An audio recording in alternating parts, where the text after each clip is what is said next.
Today we are going to discuss another topic that is childcare. When we say about growth of a child, what all things come to your mind? Yeah, about the physical growth. Usually when we say about growth, the matters or the factors including the physical growth like weight, height, it comes to our mind. Growth is the physical change that a particular individual undergoes. It involves changes in size, weight, height, and overall body proportions. It includes processes such as increasing the muscle mass, then bone development, maturation of organs, like that.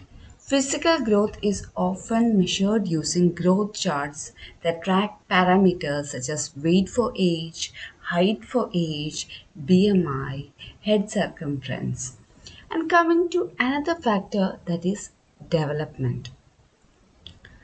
Development in children refers to the progressive and sequential changes that occur in various domains of functioning as they grow from infancy through adolescence. Can you mention some difference between growth and development? You know that there are different types of developments. First come the physical development. Physical development involves the growth and maturation of the body that includes changes in height, weight, muscle mass, bone structure, and it comes to motor skills. When we say about motor skills, there are different types of motor skills, mainly gross motor skills, which include the larger muscles, and fine motor skills, which include the smaller muscles of our body. And these physical developments include milestones such as sitting up, crawling, walking, then development of fine motor skills like grasping objects and writing. And another type of development is cognitive development. Have you heard about cognitive development? Cognitive development refers to the growth of thinking abilities, problem solving skills, memory, attention, the language acquisition, understanding of abstract concepts. It involves processes such as memory, reasoning, learning, perception, and it is influenced by both genetic factors and environmental experiences. Next type of development is emotional development. Emotional development involves the understanding and regulation of emotions, controlling these emotions, development of self awareness, empathy, kindness, the ability to form relationship with others. When this type, that is, when emotional development is acquired, children learn to recognize and express their feelings, cope with stress, stress management, and adversity, and they develop a sense of self esteem and identity. Then coming to next type of development, that is social development.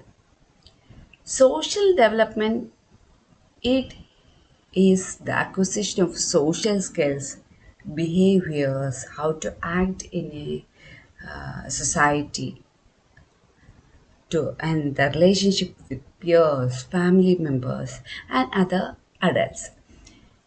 And it includes learning to cooperate, communicate effectively, take turns, share things with others, share things with friends in your school, then resolve conflicts. And it is crucial for forming healthy relationship and understanding social norms, functioning within various social contexts. Next type of development is psychosocial development. It refers to the integration of psychological and social aspect of development, including the formation of personal values, beliefs, and identity. It involves the exploration of one's role or one's responsibility within the society, as well as the development of a sense of autonomy and purpose. Now we are going to comparing or mentioning the difference between growth and development. Growth is physiological. Structural and physiological changes can be seen in growth. Development development changes are seen in behavior.